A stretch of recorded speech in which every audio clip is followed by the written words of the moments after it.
കടുത്ത വരൾച്ചയും ജലക്ഷാമവും രൂക്ഷമായ സാഹചര്യത്തിലാണ് ജലമൂറ്റ് കമ്പനികൾക്കെതിരെ വ്യാപാരികൾ രംഗത്തെത്തിയിരിക്കുന്നത്.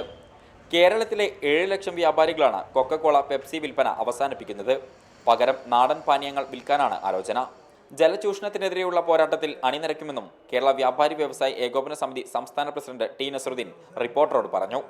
ഫുഡ് സേഫ്റ്റി ആക്ട് പ്രകാരം സംസ്ഥാനങ്ങൾക്ക് മായം ചേർന്ന ഭക്ഷണ പദാർത്ഥങ്ങൾ നിരോധിക്കാനുള്ള അവകാശമുണ്ട്.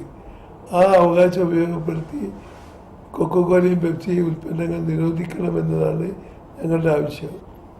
ഗവൺമെൻറ് അത് തുനിഞ്ഞാൽ കുറെ കൂടി ഈസി ആയിട്ട് ഈ കുത്തകയെ നമുക്ക് അട്ടിപ്പായിക്കാൻ കഴിയും.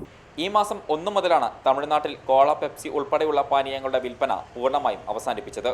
തമിഴ്നാട് വ്യാപാരി സംഘടനകളുടെ നിലപാടിനെ കയ്യടികളോടെയാണ് ജനം വരവേറ്റത്. പിന്നാലെയാണ് കേരളത്തിലും ഇവയുടെ വിൽപ്പന അവസാനിപ്പിക്കുന്നത്.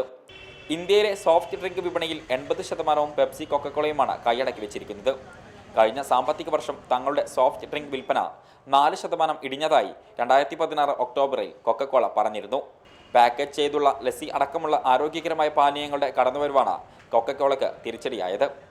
ഷഹദ് റഹ്മാൻ, റിപ്പോർട്ടർ, കോഴിക്കോട്.